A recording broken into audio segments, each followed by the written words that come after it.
Hello students, welcome to Magnet Brains class 9 computer applications. जी हाँ, class 9 computer applications जिसका code है क्या 165। जी, class 9 computer applications code 165 chapter number 10 complete हो चुका है। जी हाँ स्टूडेंट्स, सारे के सारे टॉपिक्स कंप्लीट हो चुके हैं चैप्टर नंबर 10 के।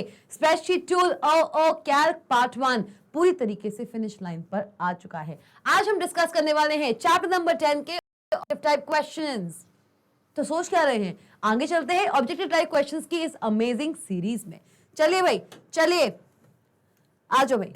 Question number 1, O Calc formula starts with. एक कैल्क में, कैल्क सॉफ्टवेयर के अंदर जो फॉर्मूला होता है, क्या होता है भाई, क्या होता है कैल्क सॉफ्टवेयर के अंदर? कैल्क सॉफ्टवेयर के अंदर जो फॉर्मूला होता है वो किससे स्टार्ट होता है? What is the right thing or right sign using which we can start a formula in the calc software? कौन सा है?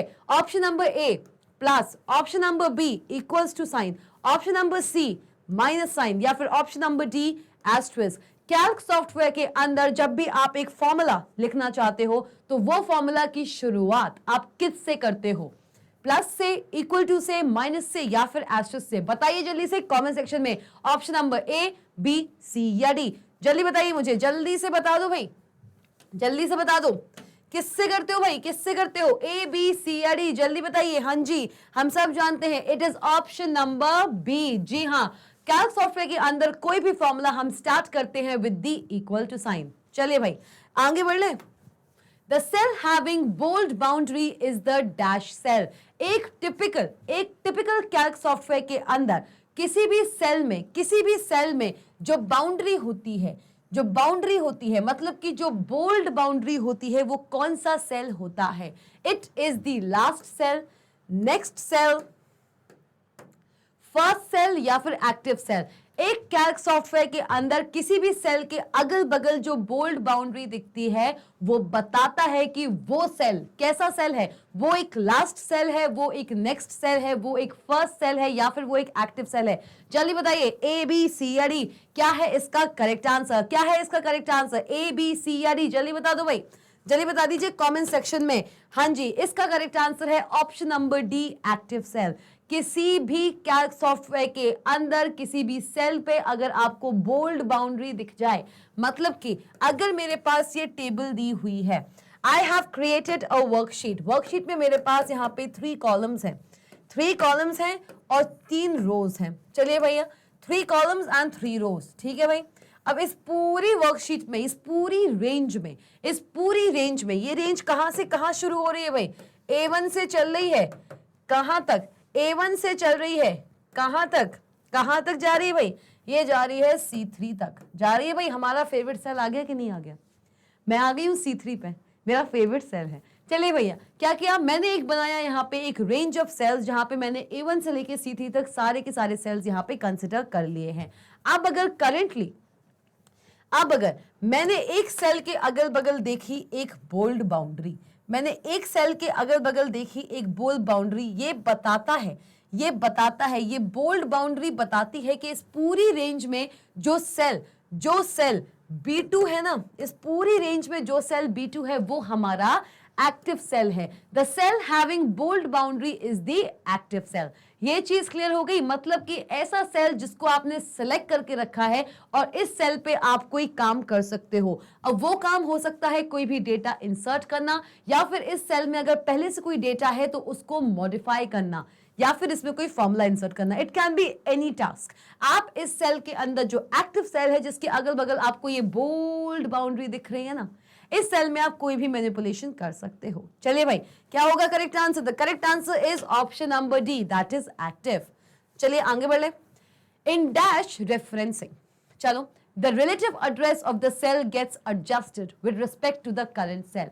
अब तो इसका आंसर मुझे आपसे जानना है, कौन सा ऐसा रेफरेंसिंग होता है?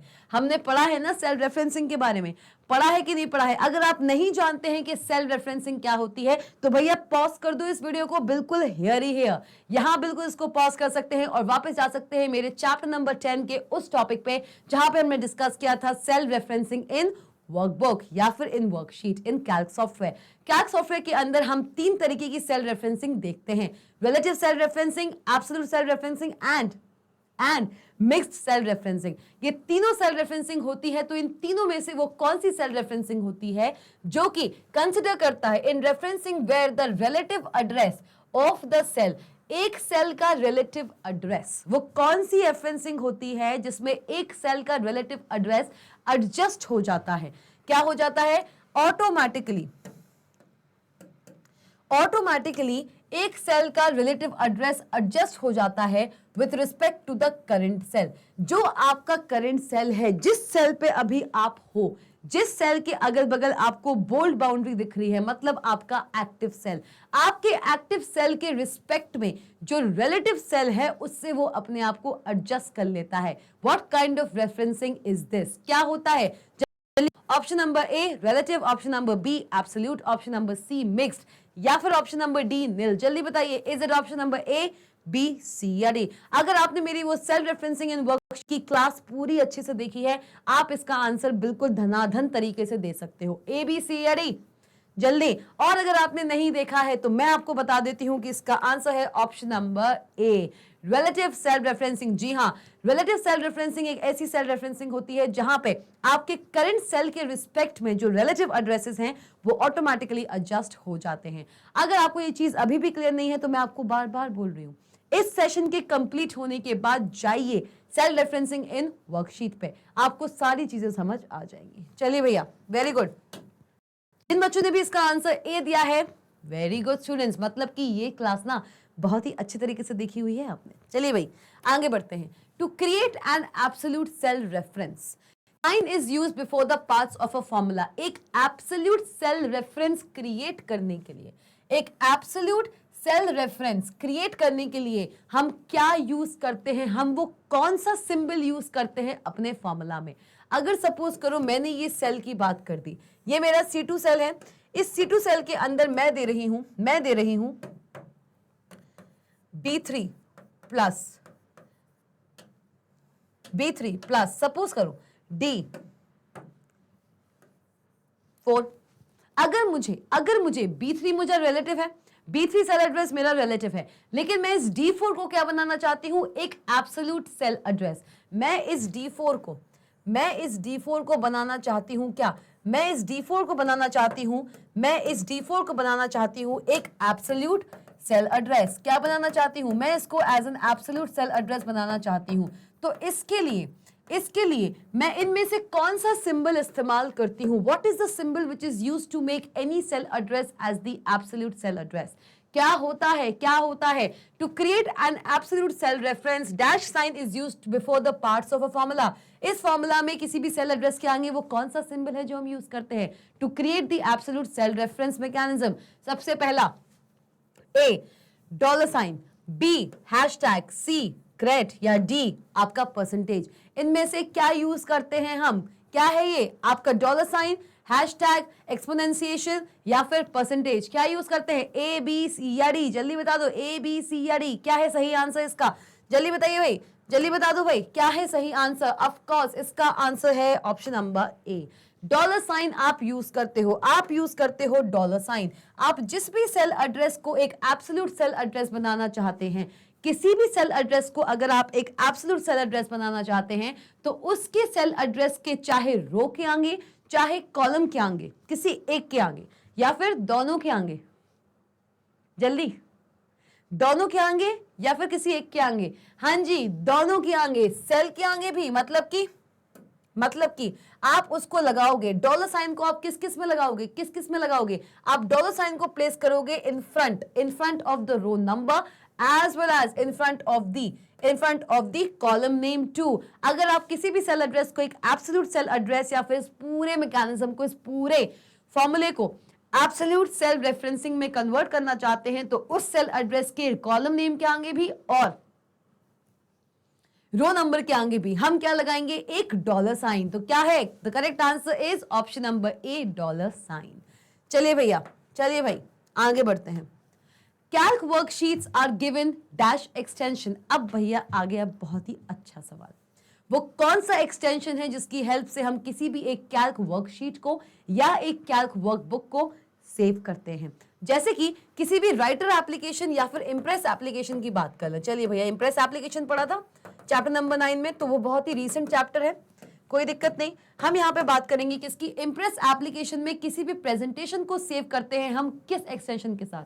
हम उसको सेव करते हैं .odp करते हैं ओपन डॉक्यूमेंट प्रेजेंटेशन। क्या बोलते हैं इसको? इसको हम क्या बोलते हैं भैया? क्या बोलते हैं इसको? हम बोलते हैं open document.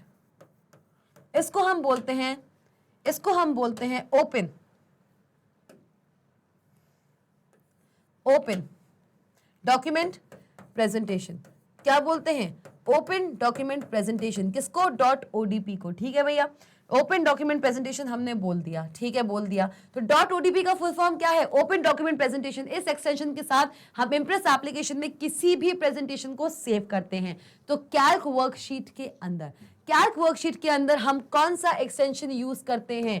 To save a workbook. किसी भी वर्कबुक को सेव करने के लिए कैल्क सॉफ्टवेयर में किसी भी वर्कबुक को सेव करने के लिए हम इनमें से कौन से एक्सटेंशन यूज करते हैं? भाई देख लीजिए, .odf equal to sign .ods या फिर .odw। जल्दी बताओ भाई, जल्दी बताओ। Is it option number A, B, C या D? जल्दी बता दीजिए भैया, जल्दी बता दीजिए। हाँ जी ma'am, the correct answer is option number C, that is .ods। Calc software में कोई भी फाइल अगर आपको सेव करनी है,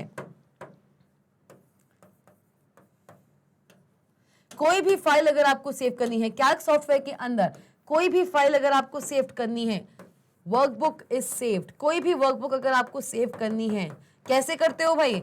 कैसे करते हो? कैल्क सॉफ्टवेयर के अंदर कोई भी वर्कबुक आप सेव करते हो विद दी .ods एक्सटेंशन। भाई ods का फुल फॉर्म क्या होता है? ods का फुल फॉर्म होता है ओपन डॉक्यूमेंट। क्या भाई? अगर वो ओपन डॉक्यूमेंट प्रेजेंटेशन था तो यहां पे है .ods, that is open document spreadsheet. क्या है भाई? Open document spreadsheet. ये कहलाता है वो एक्सटेंशन जिसकी हेल्प से आप किसी भी वर्कबुक को सेव करते हैं इन दी कैल्क सॉफ्टवेयर। क्लियर हुआ? सो the correct answer is .ods। चलिए मैम, बहुत ही बढ़िया, आगे बढ़ लें, आ जाओ। सेल एड्रेस A4, ठीक। किसी भी फॉर्मूला में जो A4 दिया हुआ है, इसका मतलब क्या है? Cell address A4 in a formula means it is a mixed cell reference, absolute cell reference, relative cell reference या फिर नन ऑफ द अबव। जल्दी बता दो आंसर, कमेंट सेक्शन में जाओ, मुझे बताओ कि ये जो A4 दिया हुआ है किसी भी फॉर्मूला में, अज्यूम करो, लेट्स जस्ट अज्यूम कि मेरे पास एक फॉर्मूला है और उस फॉर्मूला के अंदर XYZ मैंने कुछ भी दिया हो, कहीं पर चल के उस फॉर्मूला के अंदर XYZ मैंने कुछ भी दिया हो, प्लस करके मैंने A4 लिख दिया है। A4 क्या रेफरेंस दिखा रहा है? क्या वो एक मिक्स्ड सेल रेफरेंस का एग्जाम्पल है? क्या ये वो एक एब्सोल्यूट सेल रेफरेंस का एग्जाम्पल है, या वो एग्जाम्पल है एक रिलेटिव सेल रेफरेंस का? जल्दी से बताओ भैया, is it option number A, B, C या D? जल्दी बता दीजिए भाई, जल्दी बता दीजिए, कमेंट सेक्शन में जाइए और बताइए मुझे। The correct answer is relative cell reference. किसी भी फॉर्मूले में अगर सिंपल कॉलम नेम दिया हुआ है और रो नंबर दिया हुआ है, याद रखो भाई, याद रखो, column name and row number. भैया कॉलम का नेम होता है और रो का नंबर होता है। अगर सिंपली कॉलम नेम और रो नंबर दिया हुआ है, फॉर एग्जाम्पल A4, क्या होगा? ये क्या होगा? ये रिप्रेजेंट करेगा आपका रिलेटिव सेल रेफरेंसिंग। क्या रिप्रेजेंट करेगा? ये रिप्रेजेंट करेगा रिलेटिव रेफरेंसिंग। ठीक है भाई। वहीं अगर इन दोनों में से किसी एक के भी आगे डॉलर साइन लग गया, अगर मैंने ऐसे लिख दिया $A4 या फिर $4, कुछ भी लिख दिया, मैंने पहले A के आगे डॉलर लगाया और अब मैंने यहाँ पे रो नंबर के आगे डॉलर लगाया, कॉलम नेम के आगे डॉलर लगा और यहाँ पे रो नंबर के आगे डॉलर लगा, तो क्या है ये किस टाइप की रेफरेंसिंग है? ये है आपकी मिक्स्ड रेफरेंसिंग। कैसी रेफरेंसिंग है भैया? ये है आपकी मिक्स्ड रेफरेंसिंग। ये कहलाती है आपकी मिक्स्ड रेफरेंसिंग। वहीं अगर मैंने ऐसे लिख दिया, A4, मतलब कि रोग नंबर के आगे भी डॉलर साइन है और कॉलम नेम के आगे भी डॉलर साइन है। ये किस टाइप की रेफरेंसिंग है? ये है आपकी एब्सोल्यूट रेफरेंसिंग। कैसी रेफरेंसिंग कहलाती है भैया? कैसी रेफरेंसिंग कहलाती है? ये कहलाती है आपकी एब्सोल्यूट रेफरेंसिंग। तो यहां पे अगर मुझे सिंपली A4 दिया गया था, so the correct answer is relative cell reference. Clear हुई ये बात? ये बात क्लियर होगी भाई? हाँ जी मैम, ये बात क्लियर हो चुकी है। चलिए भैया, चलिए the correct answer is option number C. चलिए भाई, चलो आ गया सेम क्वेश्चन। क्या क्वेश्चन है? Question number 7, cell address $A and $4। क्या दिया हुआ है? Cell address $A and $4 in a formula means $A और $4, किसी भी फॉर्मूला में अगर मैंने $A एंड $4 दोनों दिया हुआ है तो ये किस टाइप की रेफरेंसिंग है? Option number A mix cell reference, option number B absolute cell reference, option number C relative cell reference, या फिर D none of the above. क्या है? Is it option number A, B, C या D? चलिए बताइए, देख सकते हैं ना यहाँ पे दिया तो है $A एंड $4 किस टाइप की होती है भैया? Absolute cell referencing. तो करेक्ट आंसर क्या होगा भाई? क्या होगा correct answer? The correct answer is option number B absolute cell referencing. Clear? चलिए भाई आगे बढ़ ले। हाँ जी भाई, cell address $A4 in a formula, वो सेल रेफरेंस जहां पे सिर्फ और सिर्फ हमने कॉलम नेम के आगे, देखो भाई हमने सिर्फ और सिर्फ कॉलम नेम के आगे डॉलर साइन दिया है, रो नंबर के आगे डॉलर साइन नहीं दिया है। देख सकते हो किसका एग्जाम्पल है? ये वाला एग्जाम्पल है। कौन सा एग्जाम्पल है भाई? ये वाला एग्जाम्पल है। और अगर ये वाला एग्जाम्पल है तो किस टाइप की रेफरेंसिंग है? Mix referencing. ऑप्शन ए इसका सही आंसर होगा। क्या होगा भाई? Option A is the correct answer. The correct answer is option number A. चलिए भाई बहुत बढ़िया। ओके चलिए भाई आ जाओ। सेल एड्रेस $4, देखो भाई पहले था $A4 था। क्वेश्चन नंबर 9 क्या बोलता है? $4। अब चाहे $A4 हो, चाहे $A4 हो, या हो आपका $A4 हो या फिर $4 हो, बात बराबर है। क्यों बराबर? इसलिए है क्योंकि चाहे $A4 हो या $4 हो, दोनों ही किस में आती हैं? मिक्स्ड रेफरेंसिंग में। So the correct answer is option number A again. क्या आंसर है भाई? Option number A, that is mix cell reference. Absolute cell reference नहीं होगा, रिलेटिव सेल रेफरेंस नहीं होगा, और नन ऑफ द अबव तो कतई ना आएगा भाई। Option number A is the correct answer. चलिए भाई बहुत बढ़िया, बहुत बढ़िया भाई, बहुत बढ़िया। चलो आगे आ जाओ। ओके तो ये हमारी चीज यहाँ पे खत्म हो गई है। How would you refer to the range starting from first column? अब भैया रेंज का बता दो। क्या बोल रहे हैं? How would you refer to the range starting from first column? पहली कॉलम कौन सी होती है?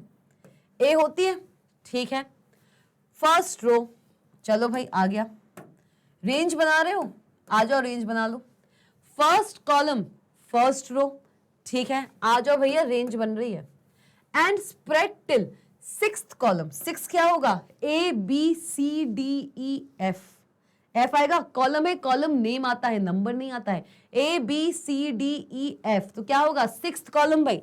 सिक्स्थ कॉलम क्या है आपका? सिक्स्थ कॉलम आपका सिक्स्थ कॉलम है F। और थर्ड रो क्या है आपकी? Range A1 is to F3। Option D is the correct answer. क्या है इसका answer? Option number D, E3 is to A1 कतई ना आएगा, A1 is to E3 बिल्कुल ही नहीं आएगा, 1 6 तो आ ही नहीं सकता। क्यों? क्यों? क्योंकि ये क्या दिया हुआ है? ये क्या दिया हुआ है? 1, और कॉलम नेम होता है, कभी भी कॉलम नंबर नहीं आता। 1 क्या आ सकता है एज अ कॉलम नेम? नहीं। रो को नंबर्स दिए जाते हैं फ्रॉम 1 एंड कॉलम को अल्फाबेट्स दिए जाते हैं फ्रॉम A to Z। चलिए तो correct answer is, the correct answer is option number D. चलिए भाई आगे बढ़ ले। क्वेश्चन नंबर 11 बहुत ही अच्छा क्वेश्चन है। The keyboard shortcut for copy is, बहुत ही इजी सा क्वेश्चन है। अगर ये भी नहीं बता पा रहे हो ना तो समझ लो कि बेसिक्स भी अच्छे से हिले हुए हैं सबके। चलिए भाई बताओ, keyboard shortcut for copy is, copy का शॉर्टकट क्या है? क्या है भैया कॉपी का shortcut? The keyboard shortcut for copy is and paste is. हम सबको पता है ना, कॉपी पेस्ट साथ में चलता है। मैंने आपको पढ़ाया भी है इसी चैप्टर के अंदर, कॉपी पेस्ट ऑपरेशन पढ़ाया है कि नहीं पढ़ाया है, बिल्कुल डिनाई नहीं कर सकते। आप कैसे एक वर्कशीट के अंदर किसी एक सेल के डेटा को कॉपी कर सकते हैं और पेस्ट करा सकते हैं to some different location in the same worksheet as well as in the different worksheet of the different book too. पढ़ाया है कि नहीं पढ़ाया है? तो कॉपी करने के लिए शॉर्टकट क्या होता है? कंट्रोल एक्स होता है क्या? तो ये तो गया। कंट्रोल ए होता है क्या? ये भी गया। कंट्रोल वी होता है क्या? हाँ, कंट्रोल वी होता है। होता है कंट्रोल वी? होता है, पर किसके लिए? किसके लिए? पेस्ट के लिए। किसके लिए होता है? पेस्ट के लिए। और कंट्रोल कॉपी के लिए क्या होता है? कॉपी के लिए होता है control plus C. So the correct answer is option number A. Copy करने के लिए जब भी आप किसी भी डेटा को कॉपी करना चाहते हैं, कंट्रोल प्लस सी प्रेस कीजिए अपने कीबोर्ड पे, और उस कॉपीड डेटा को अगर आप कहीं पेस्ट कराना चाहते हैं तो प्रेस कीजिए control plus V on your keyboard. तो करेक्ट आंसर इज क्या है भैया? इसका करेक्ट आंसर, करेक्ट आंसर है इसका ऑप्शन नंबर ए। चलिए भाई आगे बढ़ ले। Question number 12, when you dash और dash the selected range gets surrounded by a moving border। अरे भाई बहुत अच्छे, आप ऐसा क्या करते हो? मैम डैश एंड डैश करते हैं। अच्छा, डैश एंड डैश करते हैं। आप ऐसा क्या ऑपरेशन परफॉर्म करते हो सक्सेशन में? आप ऐसा क्या ऑपरेशन परफॉर्म करते हो सक्सेशन में कि किसी भी सिलेक्टेड रेंज के आसपास, किसी भी सिलेक्टेड रेंज के आसपास आपको मूविंग बॉर्डर दिखने लगता है? आपने ये किया हुआ है। थोड़ा सा अपने अपने ब्रेन्स पर जोर डालो, जल्दी दिमाग पर जोर डालो और बताओ मुझे वो कौन सा ऑपरेशन होता है। दो ऑप्शंस मैं खुद दे रही हूं आपको, कॉपी पेस्ट या फिर कट पेस्ट। वो कौन सा ऐसा ऑपरेशन है जहां पे आपका सिलेक्टेड रेंज की अगल बगल मूविंग बॉर्डर्स, स्टैटिक बॉर्डर नहीं, मूविंग बॉर्डर्स दिखने लगता है जब तक कि पेस्ट ऑपरेशन फुलफिल ना हो जाए? अगर आप कॉपी करते हो तो क्या मूविंग बॉर्डर्स दिखते हैं, या फिर जब आप कट करते हो तब आपको मूविंग बॉर्डर्स दिखते हैं? करेक्ट आंसर क्या है? Is it option number A copy and paste, option number B copy, option number C cut, या option number D cut and paste? देखो सबसे पहली बात तो ऑप्शंस को थोड़ा फिल्टर करना शुरू करो।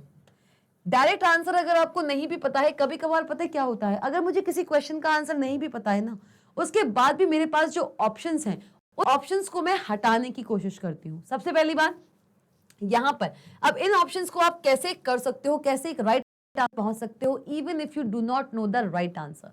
चलिए देखें, सबसे पहली बात यहां पे हमसे पूछे गए हैं दो ब्लैंक्स, पूछे गए हैं दो ब्लैंक्स। तो सबसे पहली बात ये तो गया, चला, क्योंकि ये सिंगल सिंगल वैल्यूज हैं। अब मेरे पास क्या बचा हुआ है? अब मेरे पास बचे हुए हैं दो values, copy paste and cut paste. तो इसमें मुझे अब आंसर पता होना चाहिए। क्या होता है वो ऑपरेशन भाई? क्या होता है? जल्दी से जाइए कमेंट सेक्शन में और बताइए, क्योंकि जो बच्चा मुझे ये बता देगा वो कौन सा ऑपरेशन होता है, कॉपी पेस्ट या फिर cut paste, option number A या फिर ऑप्शन नंबर डी, जिसमें सिलेक्टेड रेंज के अगल बगल आपको देखने को मिल जाते हैं मूविंग बॉर्डर्स। जल्दी बताइए, जल्दी से, मैं बिल्कुल उसका नाम शाउट आउट करने वाली हूं in the next upcoming session. चलिए बताइए भाई, जल्दी बताइए। Obviously it is cut paste. जब भी किसी भी सिलेक्टेड रेंज को कट करते हो और अनटिल एंड अनलेस आप उस कटेड इंफॉर्मेशन को कहीं जाकर पेस्ट नहीं कर देते, तब तक उस सेलेक्टेड रेंज में दिखता है आपको moving borders.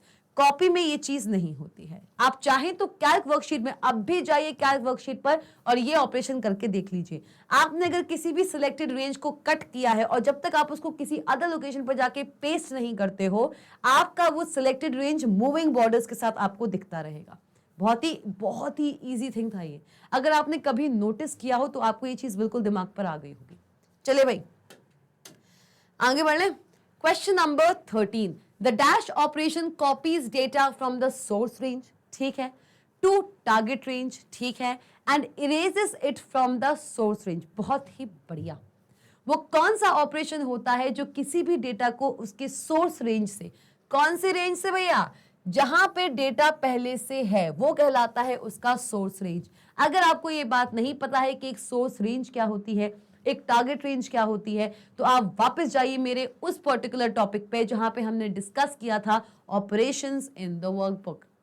Copy and paste भी पढ़ा था एंड मूविंग भी पढ़ा था। वो कौन सा ऑपरेशन होता है जहां से कोई भी डेटा कॉपी होता है from the source range to the target range, और जो उसका सोर्स रेंज था ना, वहां से वो डेटा पूरी तरीके से गायब हो जाता है। कौन सा है? Option number A cut and copy, option number B cut copy paste, C copy and paste, या फिर डी कट एंड पेस्ट। सही आंसर बता दो जल्दी से। वो कौन सा ऑपरेशन होता है जो किसी भी डेटा को कॉपी करता है उसके सोर्स रेंज से टारगेट रेंज तक, और जो उसका सोर्स रेंज था वहां पे उस डेटा को वो इरेज कर देता है। कौन सा है भाई? ऑप्शन ए, बी, सी या डी? जल्दी जाइए कमेंट सेक्शन में और बताइए मुझे which is the correct answer. Option A है, बी है, सी है या डी है? Obviously it is option number D. जब भी आप कट एंड पेस्ट करते हैं, जिस पर्टिकुलर लोकेशन से आपने किसी भी डेटा को कट किया है और अलग लोकेशन पे जाके जब तक आप उसे पेस्ट नहीं कर देते हो तो मूविंग बॉर्डर्स दिखते हैं। पेस्ट कर दिया, मूविंग बॉर्डर्स खत्म हो गए। लेकिन जिस जगह से उस डेटा को आपने कट किया था वहां से वो डेटा पूरी तरीके से इरेज हो जाता है। क्या हो जाता है? इरेज हो जाता है। कॉपी पेस्ट में ये चीज नहीं होती है। कॉपी पेस्ट में सोर्स रेंज से आप किसी भी डेटा को कॉपी करते हैं और किसी डिफरेंट लोकेशन पे जाके पेस्ट करते हैं तो सोर्स रेंज पे वो डेटा वहीं का वहीं रहता है, उसकी एक कॉपी जाके डिफरेंट लोकेशन पे कॉपी होती है। That's it. ठीक है भाई? कट में ऐसा नहीं होता है, कट में पूरा डेटा उड़ जाता है, सोर्स रेंज से इरेज हो जाता है। चलिए question number 14, if you enter 12 plus 24 in a cell.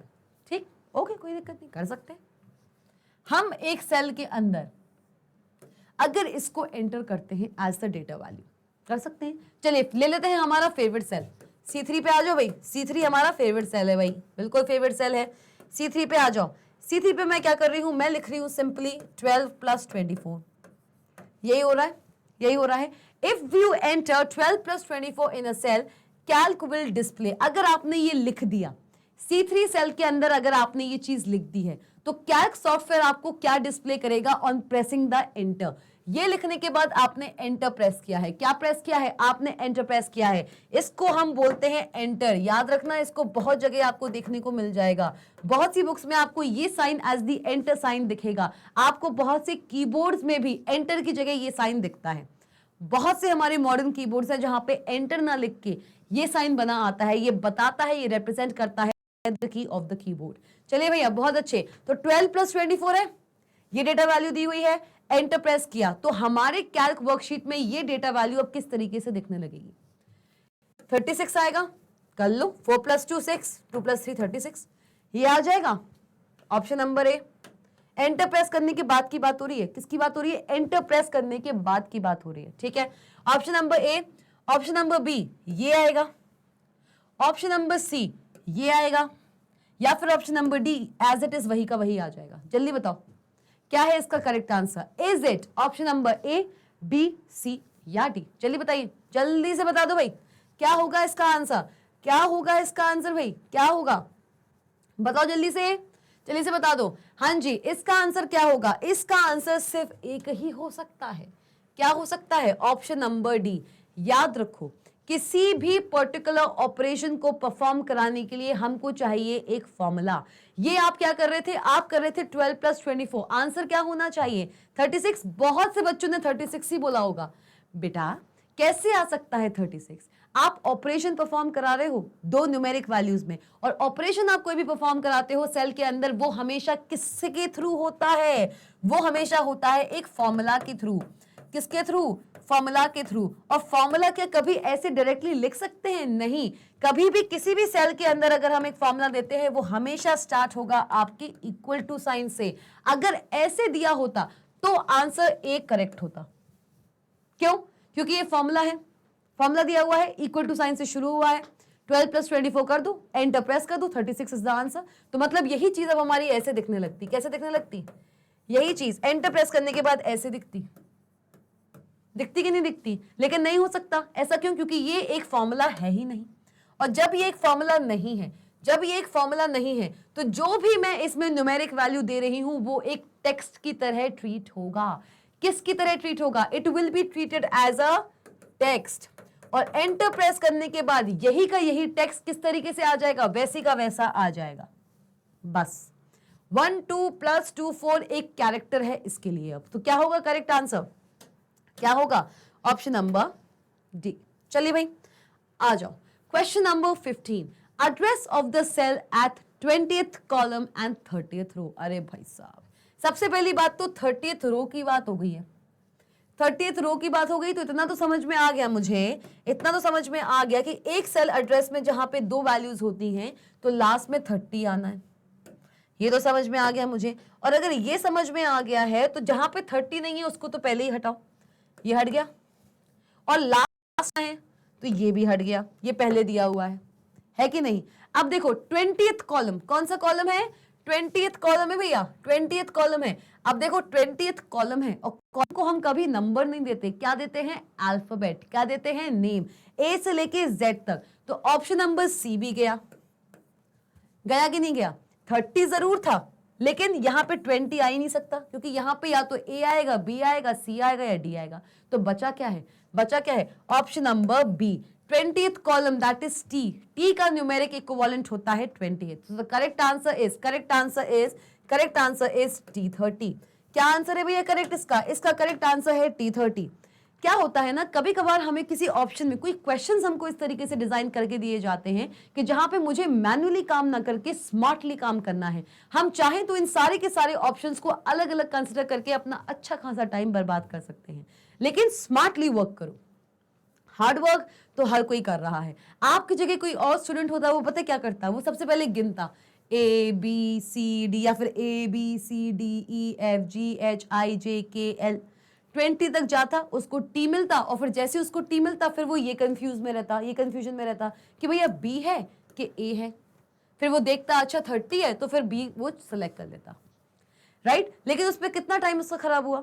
आपको क्या करना है, आपको इनमें से वो ऑप्शंस जो हो ही नहीं सकते पहले उनको कैंसिल करो। क्या किया हमने, हमने क्या किया, हमने क्या किया, हमने सबसे पहले ये जाना कि कोई भी सेल एड्रेस दो चीजों से मिलकर बनता है, कॉलम नेम और रो नेम। लास्ट में आती है रो नेम। रो नेम कितनी है, रो कौन सी है, 30th रो है भैया। कौन सी रो है, रो है हमारी 30th। तो जब रो हमारी 30th है तो कॉलम नेम और रो नेम, सीक्वेंस वही है। सीक्वेंस क्या है, सीक्वेंस हमेशा यही रहता है, column name and row number, column name and row number. तो इस पूरे सीक्वेंस में 30th रो आनी थी, 30th रो आ गई, तो जहां पे 30 दिख नहीं रहा है उसको तो पहले ही हटा दो। ये हट गया, ये हट गया, चलो ये दोनों में दिख रहा है। लेकिन हमको क्या पता था, कॉलम को हमेशा 20th कॉलम जरूर है लेकिन कॉलम को हमेशा पहले नेम दिया जाता है ना कि नंबर। यहां पे नंबर दिया हुआ है, ये हट गया। तो ऑटोमेटिकली अगर आपको इसका आंसर नहीं भी पता था, आप इसका ऑप्शन नंबर 2 लगा के आएंगे और आप बिल्कुल करेक्ट आंसर करके आए। क्लियर हुआ। तो स्मार्टली वर्क करना शुरू कर दो। क्लास 9th में आ गए हो, 3 साल में 12th पास करके निकल जाओगे। चलो भाई आगे चल लो। Question number 16, the formula in cell A2 is, भैया चलो ठीक है, A2 नाम का हमारा सेल है। क्या फॉर्मूला है इसमें, क्या फॉर्मूला है इसमें, इसमें फॉर्मूला लगाया हुआ है B2 प्लस C3, ठीक है कोई समस्या नहीं। B2 प्लस C3 इसमें फॉर्मूला दिया हुआ है, ठीक है भाई। On copying this formula to cell C2, चलो भैया आ जाओ, इसको हमने C2 में कॉपी कर दिया, C2 में कॉपी कर दिया। या फिर एक काम करते हैं, पूरा का पूरा ना टेबल बना लेते हैं, पूरा का पूरा टेबल बना लेते हैं। चलिए इजी होगा, A B C 1 2 3, चलो भाई आ जाओ, आ जाओ मैदान में, सब आ जाओ मैदान में, आ जाओ भैया। चलो ठीक है, कोई टेंशन नहीं है, अच्छे से होगा सॉल्व, कोई प्रॉब्लम की बात नहीं है। बिल्कुल समझ में आएगा कि मैम हो क्या रहा है, चल क्या रहा है। Formula in cell A2, A2 cell में मतलब A और 2 सेल में क्या फॉर्मूला दिया हुआ है, हमको दिया हुआ है B2 plus C3। B2 plus C3 का मतलब क्या हुआ भाई, B2 प्लस C3 का मतलब क्या हुआ, मतलब कि ये वाला B2 और C3 यही दिया हुआ है।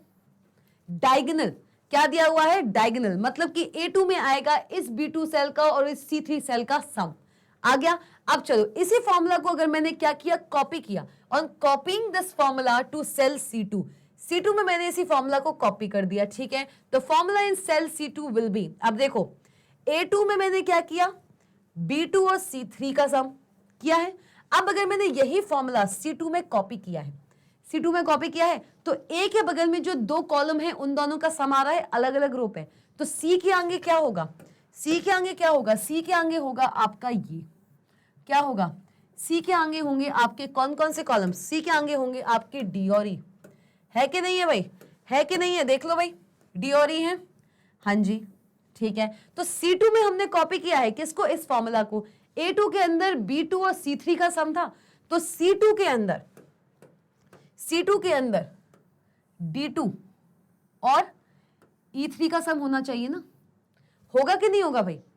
ये है तो ये है, ध्यान रखो, और अगर ये है तो ये है, सेम जा रहा है। रिलेटिव सेल एड्रेस चल रहा है भैया, रिलेटिव चल रहा है, रिलेटिव सेल रेफरेंसिंग चल रहा है यहाँ पे, तो क्या होगा भाई, क्या होगा, answer will be equal to, कितना होगा, कितना होगा भाई, ये होगा आपका D2, that is D2 plus E3, क्या होगा, E3, है कि नहीं है भाई, है ना, है कि नहीं है, है कि नहीं है, तो क्या होगा, option number C, option number C will be the correct answer to this question. देख लो भाई ध्यान से, देख लो, option number C is the correct answer. देखो भैया ध्यान से, question number 17, cancel button on formula bar can be used to undo a cell entry after it has been completed. बताइए ट्रू है या फॉल्स है। मतलब क्या है, मतलब ये है कि जो कैंसिल बटन होता है वो क्या करता है, जो कैंसिल बटन होता है, क्या होता है भाई, जो कैंसिल बटन होता है किस पर, किस पर, फॉर्मूला बार पर, किस पर होता है भाई, फॉर्मूला बार पर। जो कैंसिल बटन होता है किस तरीके से दिखता है, कुछ इस तरीके से दिखता है, क्रॉस। जो कैंसिल बटन होता है हमारा फॉर्मूला बार पर, it can be used to undo a cell entry after it has been completed. हम सब जानते हैं कि कैल्क वर्कशीट के अंदर अगर मैं करंट सेल में कोई भी काम कर रही हूं, वो पूरा का पूरा काम फॉर्मूला बार पर डिस्प्ले होता है। क्या होता है भाई, क्या होता है, ये हमारा कैल्क वर्कशीट है, क्या है भाई, ये हमारी कैल्क वर्कशीट है, this is the Calc worksheet. इस कैल्क वर्कशीट में बहुत सी चीजें हैं, टाइटल बार है, मेन्यू बार है, स्टैंडर्ड टूल बार है, और आता है आपका एक फॉर्मूला बार। क्या आता है भाई, आपका आता है एक फॉर्मूला बार, कुछ इस तरीके से लिखा होता है, उस पे FX लिखा होता है। क्या होता है एक फॉर्मूला बार, क्या होता है एक फॉर्मूला बार। इस फॉर्मूला बार पर आप इस एंटायर वर्कशीट में, आप इस एंटायर वर्कशीट पे कोई भी काम करते हैं, आप इस एंटायर वर्कशीट पे कोई भी काम करते हैं, मतलब किसी भी सेल में आपने कुछ भी काम कर लिया ना, किसी भी सेल में आपने कुछ भी काम कर लिया, वो सारा का सारा काम, वो सारा का सारा काम उस सेल का कहां पे रिप्रेजेंट होता है भाई, कहां पे रिप्रेजेंट होता है, इस फॉर्मूला बार पे। मतलब अगर मैं यहाँ पे 5-2 लिख रही हूं ना, अगर मैं यहाँ पे 5-2 लिख रही हूं, तो यही 5-2 आपको इस फॉर्मूला बार पे भी लिखता हुआ दिख जाएगा। तो बोल क्या रहे हैं, बोल ये रहे हैं कि कैंसिल बटन होता है एक फॉर्मूला बार पे, वो बोल रहे हैं कि इस फॉर्मूला बार पे होता है एक कैंसिल बटन। तो अगर आप इस कैंसिल बटन को क्लिक कर देते हो, तो जो काम आपने सेल के अंदर किया है, जो काम आपने सेल के अंदर किया है, वो ऑटोमेटिकली रिमूव हो जाता है, अंडू हो जाता है। अगर आप सेल के अंदर लिख रहे हो, देखो भाई सेल के अंदर दिख रहे हो, जो भी लिख रहे हो वो फॉर्मूला बार पे बाय डिफॉल्ट डिस्प्ले हो रहा है। लेकिन इसका मतलब ये होता है क्या, कि अगर मैंने फॉर्मूला बार के कैंसिल बटन पे क्लिक कर दिया, तो जो काम यहां से कैंसिल हुआ वो काम यहां से भी कैंसिल हो जाएगा। इज इट ट्रू और फॉल्स, जल्दी बताइए। A is true, B is false. Is it option number A या फिर B false? Of course the correct answer is false. जी हाँ, क्यों? क्योंकि प्राइमरीली मैं जो भी काम कर रही हूं वो सेल के अंदर कर रही हूं, जो भी डेटा वैल्यू मैं देती हूं वो एक सेल के अंदर मैं देती हूं। बाय डिफॉल्ट वो फॉर्मूला बार पर डिस्प्ले जरूर हो रहा है, लेकिन अगर आप इस फॉर्मूला बार के क्रॉस बटन को या कैंसिल बटन को प्रेस करते हैं, तो यहां पे जो चीज डिस्प्ले हो रही है ना, वो चीज बस यहां से जाती है, वो चीज बस यहां से जाती है। किससे? फॉर्मूला बार से। कंटेंट नहीं जाता है, सेल के अंदर का जो कंटेंट है वो नहीं जाता है। So the right answer is option number B, that is false. चलिए भाई, बहुत बढ़िया। चाहे तो अपने अपने डेस्कटॉप्स में, लैपटॉप्स में आप कैल्क वर्कशीट खोलकर ये चीज कर भी सकते हैं, देख लेंगे, आपको समझ आ जाएगा। Question number 18, all formula start with a dash sign. क्या ये बात सच है? इस बात में कितनी सच्चाई है? क्या कैल्क वर्कशीट के अंदर हर एक फॉर्मूला शुरू होता है किस साइन से भाई? इस साइन से। क्या हर एक फॉर्मूला कैल्क वर्कशीट के अंदर इक्वल टू साइन से शुरू होता है? हाँ या ना? इज इट ट्रू और फॉल्स? ऑप्शन नंबर ए या फिर ऑप्शन नंबर बी? जल्दी बताओ। Obviously it is option number A. हर एक formula, mark my words my friends, हर एक फॉर्मूला स्टार्ट होगा with the equal to sign. ये बात 100% सही है, सत्य वचन है भाई, सत्य वचन है। Answer is true. चलिए भाई आगे बढ़ लो। क्वेश्चन नंबर 19, चलिए भाई मजा आने वाला है। इफ यू एंटर 127A, ठीक है, if you enter 127A in a cell, it will be treated as a number because it starts with a digit. क्या बोला इन्होंने क्या बोला कि अगर आप सपोज करो आ जाता है मेरा favourite cell, my favourite cell C3, इन्होंने बोला कि अगर आप पूरी वर्कशीट में किसी भी सेल के अंदर ये देते हो तो ये एक नंबर की तरह ट्रीट होगा। क्यों? क्योंकि इसको मैंने स्टार्ट नंबर से किया है इसीलिए। हाँ, ऐसा है? नहीं, बिल्कुल नहीं है। The correct answer is option number B, false. क्यों? क्योंकि ये है एक कैसा डेटा, ये है एक अल्फा न्यूमेरिक डेटा। चाहे आप इसको अल्फाबेट से शुरू करो, चाहे आप इसको न्यूमरल से शुरू करो, कहलाएगा ये एक टेक्स्ट डेटा ही। हर एक चीज एक कैरेक्टर बन गई है। 1 to 7 एक कैरेक्टर बन गया है, ना कि नंबर रहा। तो क्या होगा? If you enter 1 to 7A in a cell, it will be treated as a number. कतई नहीं भाई, कतई नहीं, होना ही नहीं है। क्यों? क्योंकि ये अब एक अल्फा न्यूमेरिक डेटा है और ये एक टेक्स्ट की तरह ही ट्रीट होगा। इट डजंट मैटर कि आप उसको शुरुआत एक नंबर से कर रहे हो, नहीं, ये नंबर भी तो एक कैरेक्टर हो गया। क्यों? क्योंकि ये ए के साथ आ गया है। क्लियर हुई बात? The correct answer is option number B. भैया बहुत ही प्यारे प्यारे क्वेश्चंस हैं। Question number 20. A cell entry can be edited either in the cell or in the formula bar. किसी भी सेल की एंट्री को एडिट कर सकते हो। कैंसलेशन की बात नहीं हो रही है जो हमारे क्वेश्चन 17 में था कि फॉर्मूला बार पे कैंसिल बटन पे क्लिक करो तो सेल से भी वो कंटेंट हट जाता है। इस बारे में बात नहीं हो रही है। बात हो रही है कि आपने अगर किसी भी सेल की एंट्री को एडिट किया है, क्या किया है? अगर आपने किसी भी सेल की एंट्री को एडिट किया है, किस पे?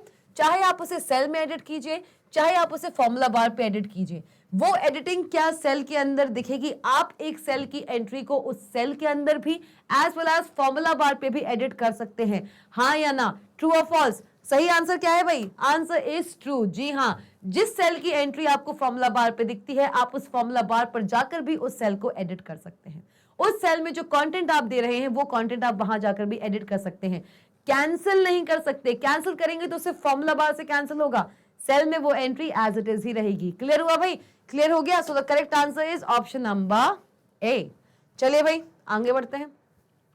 Question number 21. When you clear only the contents of a cell. बहुत ही बढ़िया, बहुत ही अच्छा क्वेश्चन है। आप जब भी किसी सेल के सिर्फ कंटेंट्स को क्या करते हो? क्लियर करते हो। जब भी आप किसी भी सेल के सिर्फ कंटेंट्स को क्लियर करते हो, all the formats and contents are deleted. क्या ये बात सही है? एक सेल में अगर कोई कंटेंट है, अगर आप उस कंटेंट को डिलीट कर रहे हो तो बाय डिफॉल्ट उस सेल पे जो भी फॉर्मेट लगा हुआ था या जो भी कंटेंट था वो भी डिलीट हो जाता है साथ में। इज इट ट्रू और फॉल्स? जल्दी बता दो भाई। बहुत ही अच्छा टॉपिक था ये, बहुत ही अच्छा टॉपिक था। Erasing the data from the worksheet, बहुत ही अच्छा टॉपिक था। आप किसी भी सेल की कंटेंट को जब डिलीट करते हैं तो क्या उसके साथ साथ उस सेल पे अगर कोई फॉर्मेट है तो वो भी डिलीट होता है, या कोई कंटेंट है तो वो भी डिलीट होता है? जल्दी बताइए भाई, जल्दी बताइए। ऑप्शन नंबर ए या बी, ट्रू और फॉल्स? क्या है भैया आंसर? फॉल्स। जी हाँ, किसी भी सेल की कंटेंट को जब आप डिलीट करते हैं तो सिर्फ और सिर्फ वो कंटेंट डिलीट होता है। उस सेल में अगर कोई भी फॉर्मेटिंग है, कोई भी कमेंट है, कोई भी नोट्स दिया हुआ है, वो डिलीट नहीं होता है अनटिल एंड अनलेस आप डिलीट ऑल पे क्लिक नहीं करते हो। तो आंसर इज आपका फॉल्स। अगर ये चीजें आपको क्लियर नहीं हो रही हैं कि मैम ये क्या बोल रहे हो, डिलीट, फॉर्मेट, कमेंट, नोट्स, तो भाई ये सेशन खत्म हो जाए, वापस जाइए मेरे चैप्टर नंबर 10 के उन टॉपिक्स पे जहां पे हमने डिस्कस किया है deletion of a content from the cell in the workbook. ये सारी चीजें मैं आपको पढ़ा चुकी हूं ऑलरेडी, आप चाहें तो उसको रेफर कर सकते हैं, ये सारी चीजें आपको समझ आ जाएंगी। चलिए भाई आगे बढ़ लो भाई। Question number 22. You cannot open two different workbooks in Calc simultaneously. क्या आप एक साथ simultaneously का मतलब जानते हो? simultaneously का मतलब जानते हो भाई? At the same time, एक ही वक्त पर, एक ही वक्त पर, एक ही सिस्टम पर, एक ही वक्त पर, एक ही सिस्टम पर। क्या आप एक साथ एक से ज्यादा वर्कबुक की बात हो रही है? क्या आप एक से ज्यादा वर्कबुक खोल सकते हो? Is it possible? Is it possible? You cannot open two different workbooks in Calc simultaneously. एक कैल्क सॉफ्टवेयर के अंदर आप दो वर्कबुक को एक साथ एक ही डिवाइस पर नहीं खोल सकते। बात सही है या गलत है भाई? तो बात ये ना 100% सही है। कैल्क सॉफ्टवेयर अगर आप एक डिवाइस पे खोलते हैं तो उस कैल्क सॉफ्टवेयर के अंदर खुलता है सिर्फ एक वर्कबुक, और उस एक वर्कबुक में बाय डिफॉल्ट खुलती हैं 3 वर्कशीट्स। 3 worksheets 1 workbook. क्या है भाई? क्या है भाई? 1 वर्कबुक 3 वर्कशीट्स। क्या दिया हुआ है भाई? 1 वर्कबुक एंड 3 वर्कशीट्स। किसके अंदर? किसके अंदर भाई? किसके अंदर?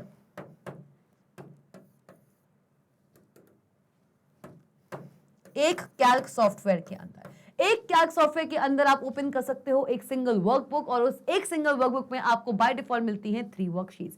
आप चाहे तो उन वर्कशीट्स को एडिट कर सकते हैं, डिलीट कर सकते हैं या एड ऑन भी कर सकते हैं। चलिए भैया आगे बढ़ लें। So the correct answer is option number A, that is true. Question number 23, when a cell containing a formula is moved. बहुत ही अच्छे भाई, बहुत ही अच्छा क्वेश्चन आ रहा है, बिल्कुल अच्छे से। जब भी कोई एक ऐसा फॉर्मूला या कोई भी एक ऐसा सेल जो एक फॉर्मूला को रखता हो एज द कंटेंट, एक ऐसा सेल जो एक फॉर्मूला को रखता है एज द कंटेंट, जब आप उसको मूव कराते हो, मूव कराने का मतलब क्या है? मूविंग ऑपरेशन क्या होता था? क्या होता था? Copy and paste and cut and paste. Moving का मतलब है, मूविंग का यहां पे मतलब है, मूविंग का मतलब है कि आप उस पर्टिकुलर फॉर्मूला को, फॉर्मूला इज कट, फॉर्मूला में क्या कर रहे हो? क्या कर रहे हो भाई? क्या कर रहे हो? कट ऑपरेशन लगा रहे हो दादा। क्या लगा रहे हो? आप लगा रहे हो एक कट ऑपरेशन। जब भी आप किसी भी सेल में जो फॉर्मूला दिया हुआ है, किसी भी सेल के अंदर जो कंटेंट है वो एक फॉर्मूला है, जब आप उसको कट करते हो मतलब मूव करते हो, the cells referring the moved cell shows an error value. अगर आप उसको मूव करके किसी और जगह पेस्ट कराते हो, और जहां पे पेस्ट कराया है उस पर्टिकुलर फॉर्मूला में जो सेल एड्रेसेस थे वो क्या अब आपको एरर दिखाने लगेंगे। मतलब when a cell containing a formula is moved, the cells referring the moved cell shows an error value। बात सही है या गलत है? बात बिल्कुल फॉल्स है। मतलब कि अगर मैंने ऐसे लिख दिया C3 लिख दिया है, और मैंने यहां पे लिख दिया इसको F4 प्लस F5, ये कर दिया, ठीक है। अब मेरे पास एक दूसरी लोकेशन है D4 में मैंने क्या किया? मैंने इस पर्टिकुलर फॉर्मूला को क्या किया? यहां से कट किया। क्या किया भाई? कट किया। मूविंग चल रहे हैं भैया, देखो मूविंग चल रही है बॉर्डर्स, मूविंग बॉर्डर्स है, कट किया है भाई, मूविंग बॉर्डर्स है भैया, ये मूवमेंट दिखाती है। मैंने इसको कट किया, और कट करने के बाद यहां पे पेस्ट कर दिया। क्या किया भाई? मैंने इसको यहां से कट किया और यहां पे पेस्ट किया। तो जब कट किया और पेस्ट किया तो C3 के अंदर जैसे F4 और F5 था, वो एज इट इज उठकर कहां चला जाएगा? वो एज इट इज उठकर यहां पे चला जाएगा। भैया F4 और F5 का सम करना है। अब वो सम चाहे आप C3 के अंदर दिखाओ, चाहे D4 के अंदर दिखाओ, हमको फर्क नहीं पड़ता। ये बात रेंजेस की नहीं हो रही है कि रेंज में आपने एक फॉर्मूला दे दिया फिर उसको आपने रिलेटिवली नीचे रेफरेंस करा दिया, नहीं, तो फिर दिक्कत आएगी। नहीं, आपने एक सिंपल सेल लिया, उसके अंदर आपने कोई भी फॉर्मूला बनाया, उस फॉर्मूला को वहां से कट करके दूसरी जगह पेस्ट ही तो किया है। और क्या किया है? C3 के अंदर जैसे आप F4 और F5 की वैल्यू प्लस करके दिखा रहे थे, D4 के अंदर दिखा दो। तो आंसर क्या होगा? आंसर होगा आपका फॉल्स। आपका जो अंदर के सेल वैल्यूज हैं, जो रेफरिंग सेल वैल्यूज हैं, वो मूव नहीं होंगे, वो मूव हो जाएंगे, एरर वैल्यू शो नहीं करेंगे। क्लियर हुआ? The correct answer is false. बहुत ही बढ़िया भाई। Last question of objective type questions, chapter number 10। Chapter number 10 का ऑब्जेक्टिव टाइप क्वेश्चंस का लास्ट क्वेश्चन हम कर रहे हैं। बहुत ध्यान से देखो। Once you copy data on to the clipboard. बहुत बढ़िया, क्लिपबोर्ड बड़े टाइम बाद आया है, पर शुक्र है आ गया है भाई। आप जैसे ही अपने डेटा को एक बार कॉपी कराते हो क्लिपबोर्ड पे, it can be copied to multiple ranges even after pressing enter key. आपने एक बार क्लिपबोर्ड पे अपने डेटा को कॉपी करा लिया, इसके बाद भी आप उसको जगह जगह पेस्ट कर सकते हो even if you are pressing the enter key. बात सही है या नहीं है? एक बार क्लिपबोर्ड पे करा लिया, वहां से आप उसे मल्टीपल टाइम्स पेस्ट करा सकते हो ऑन वेरियस सेल्स। ये बात सही है या नहीं है? जल्दी बताइए भाई, जल्दी बता दो। हाँ जी, ये बात बिल्कुल सही है। एक बार आपको कॉपी करना है अपने सेल के डेटा को और उसको क्लिपबोर्ड पे सेव करना है, जब तक उसे पेस्ट नहीं कर रहे हो। जैसे ही आपने उसे क्लिपबोर्ड पे सेव किया, वहां से आप उसको multiple times multiple cell ranges पे मल्टीपल सेल्स पे पेस्ट करा सकते हैं। ठीक है? So the correct answer is option number A, true. क्या है भाई? Option number A, true. तो इसी के साथ साथ हम कंप्लीट कर चुके हैं क्लास 10th, नहीं भाई, class 9 computer applications chapter number 10। जी हाँ, चैप्टर नंबर 10 स्प्रेडशीट टूल ओ कैल्क का पार्ट 1 फिनिश हो चुका है। ये चैप्टर बहुत ही अच्छे तरीके से। अब इसकी बारी आई थी, किसकी बारी? ऑब्जेक्टिव टाइप क्वेश्चंस की। वो हमने कंप्लीट कर लिए हैं। हम ऐसे ही इंटरेस्टिंग एक्सरसाइजेस अब आपके सामने लेकर आते रहेंगे। ऑब्जेक्टिव टाइप हो गया है, मल्टीपल चॉइस क्वेश्चंस हो गए हैं। अब बारी आएगी आपके असाइनमेंट की। नहीं, असाइनमेंट की नहीं, असाइनमेंट की नहीं, आपके प्रैक्टिस थ्योरेटिकल क्वेश्चंस की। जी हाँ, प्रैक्टिस थ्योरेटिकल क्वेश्चंस मैं आपसे डिस्कस करूंगी, ठीक है, नेक्स्ट सेशन में। तो इसी के साथ साथ आप सब जानते हैं भैया, जाते जाते ये चीज देख जाओ, mangerbeans.com लेकर आया है आप सबके लिए बहुत सारे एक्साइटिंग टॉप कोर्सेज। कौन कौन से कोर्सेज हैं भाई?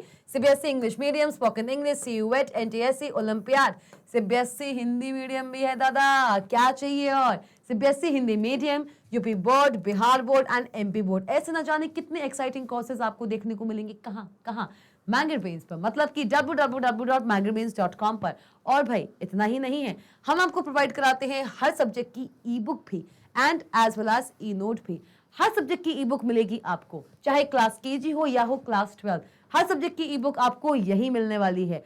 वीडियो के डिस्क्रिप्शन बॉक्स में जाइए, आपको लिंक मिल जाएगा, उस पर क्लिक कीजिए और आप पहुंच जाएंगे मैंगरबेन्स के उस वेब पेज पर जहां पे आपको मिलेंगी सारी की सारी e books and e notes भी मिल रहे हैं। तो फटाफट से सोच क्यों रहे हो इतना? चैप्टर 10 कंप्लीट हो चुका है, तो ई नोट और ई बुक खरीद लो ना, जाओ जल्दी खरीद लो। नहीं मतलब देख ही लो, कम से कम खरीदने की बात तो दूर की है, देख ही लो कम से कम वहां जाकर। इतना हम आपके लिए एफर्ट डाल रहे हैं तो सब्सक्राइब कर दो भैया मैंगरबेन्स के ऑफिशियल चैनल को। इतना करना तो आपका बनता ही है, सब्सक्राइब भी तो करना है, बेल आइकॉन ही तो क्लिक करना है। तो मैं शुभा कौशिक जाती हूँ, आप सबसे लेती हूँ अलविदा और बोलती हूँ कि लाइक कीजिए इस वीडियो को और सब्सक्राइब कर दो भैया मैंगरबेन्स के ऑफिशियल चैनल को, क्योंकि वो करना तो बनता है। शेयर कीजिए इस वीडियो को जितना हो सके। मिलते हैं नेक्स्ट सेशन में इस चैप्टर 10 के और भी एक्साइटिंग एक्सरसाइजेस के साथ। Stay tuned.